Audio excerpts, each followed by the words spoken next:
are flying up!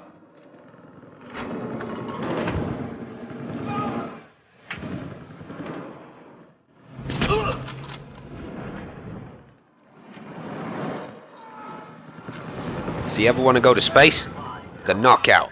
He's got you covered.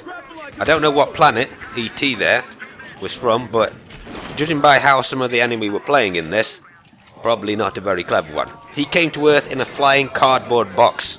I saw it with my own eyes. This is Battlefield Hardline, and since they've rebalanced all the snipers from how they were in the beta, mainly because the Magnum rounds were a touch powerful, shall we say in that, like talking like tank round powerful against vehicles, because they did, I think, like 20-30 damage in the beta against. They were the most effective thing, the sniper Magnum rounds, at taking out vehicles in that. So they've changed all the snipers around a bit. So I figured I'd go through them all again and tell you about how I think they actually are now. Starting with, of course, the 300 Knockout. Put a 4x scope on this because this is quite a close quarter maps, as they all are. It's probably the most difficult to unlock sniper rifle in the history of Battlefield, I would say. I've put it in a rather fetching pink zebra camo here though, and if genetic modification continues, you'll probably be able to buy one of these as a pet. But then you'll find out it's actually a pink super zebra, and you'll be able to fly across the night sky like Batman in his Batcopter. I have amazing dreams. Amazing dreams. I was a pirate once, and you know what woke me up? Getting stabbed by another pirate. Like seriously, that was a dream. The 300 Knockout. Probably the most fun sniper rifle to use in Battlefield Hardline. Mainly because it's got a one-shot kill distance it's like from here to South America. And I live in Europe. It's up to 50 meters. I've got a good knowledge of geography right there. But it is a really long distance compared to the sniper rifles in the previous Battlefield games. You are probably going to lose out to assault rifles a lot of the time, but if you can get into a sneaky little position, like on the roof here, and I've only been using iron sights or up to 4x scopes because the bullet drop, as you can probably hear, it's got a built-in suppressor in it, is really, really heavy, so it becomes almost ineffective beyond about 100 meters or so.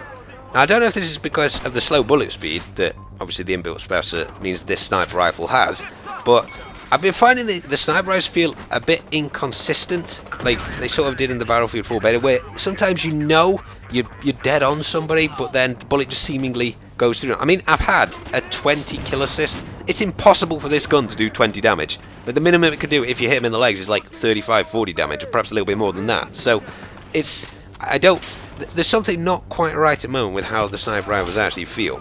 Anyway, let's go on to the second sniper rifle, those from Counter-Strike will love, the Orb. So this is kind of the slow firing, but good at all distances sniper rifle. Apparently it's not powerful enough to kill crocodiles, or alligators, whatever that thing is. Not entirely sure why. It must be an armoured crocodile. The worst kind. Decided to go with my knife to see if he wanted to mess with Crocodile Dundee, but he was apparently too scared. I'm pretty sure they said you would be able to shoot alligators. I'm not entirely sure why Battlefield has an issue with you shooting the animals, because if you played Far Cry, you'll know you could pretty much open yourself a shoe shop from the number of alligators you end up killing in that. If you played the beta, you'll of course remember that the AWP was really effective in that with Magnum ammo. Magnum ammo was so effective at taking out infantry and vehicles that taking this, the R700, was the obvious choice in that. They have, however, now made Magnum ammo somewhat ineffective against vehicles and reduced the amount of damage it does against infantry. So if you take it, you've got to fight against greater recoil, which doesn't necessarily matter that much with a bolt action sniper rifle, but there is quite a lot more recoil there. It only does, I think on average, between 10 and 15 damage to a vehicle, so you're probably better off just getting a rocket launcher out the trunk of a car and blowing it up with that.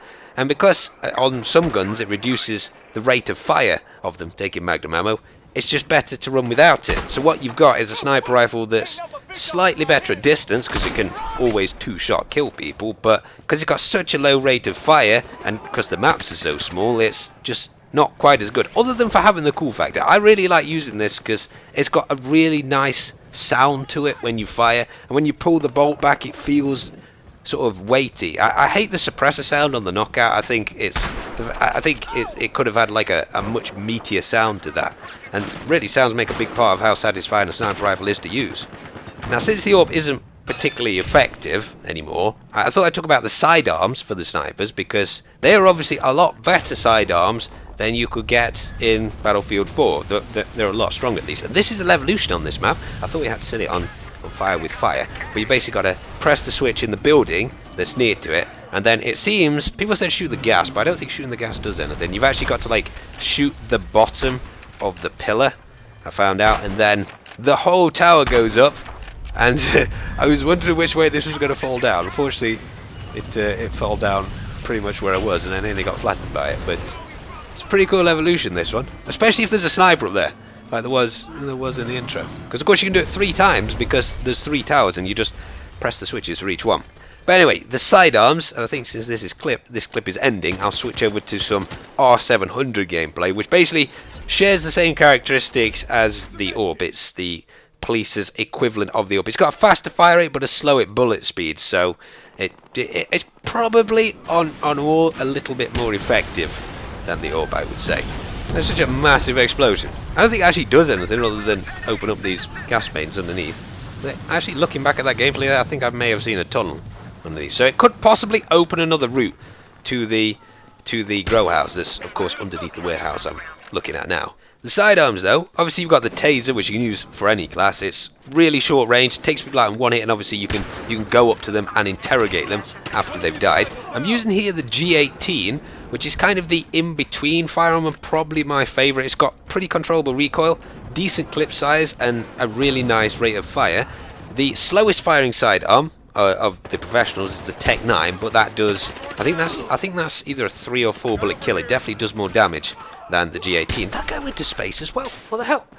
Then there's the Mac 10, which has got an insane like 1,125 rounds per minute rate of fire, which I showed at the very start of this video. It's pretty difficult to unlock that one, but it's like the powerhouse. It takes people down really quickly, although because it's got a really small magazine on the Mac 10, you probably want to use an extended magazine on that. I do like the cool factor though of this R700. It reminds me of Call of Duty 4, which is possibly why I liked it, because I played quite a bit of that game, and that was obviously, along with the M40A3, was one of the 2 best sniper rifles in that game. To be honest, it's a pity that the weapon licenses cost so much in this. Like, well, they take 1,250 kills to get a weapon license in this game. Weapon license basically means you can use this gun, the R700, which is a police gun, as the robbers. Now, bearing in mind this game is probably going to last like 5-6 months, well, or until October, November of this year when Battlefront comes out, and I would say then it's probably going to get largely abandoned. That's a lot of kills to get on a lot of guns in that amount of time, because of course a lot of people only play a bit of this. So I think for the weapon licenses they should definitely reduce the amount of kills that takes. The final sniper rifle in the game is the Scout Elite, which everybody starts off with. It's basically got the fastest by far rate of fire, the highest bullet speed, the quickest reload, but it takes 3 shots at long distance to kill, and if you're close up to somebody and shoot them in the chest, it won't kill them, so you have always got to get headshots to one-shot people.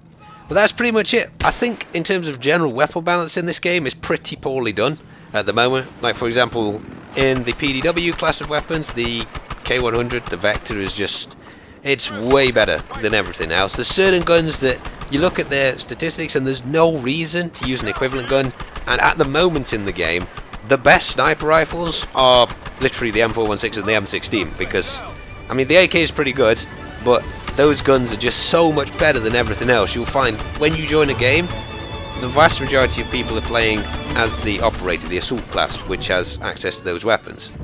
I'd also just like to say thanks to my friend Varox, who I've linked to the description, who let me use his account to get the knockout footage. And this last clip in this video you're seeing is actually footage that he's recorded of the Scout Elite, because I wanted to put in a clip in to say thanks to him for that. So, but anyway, I hope you enjoyed the video, guys, and I shall see you in the next chapter, which will hopefully be on Reign of Kings.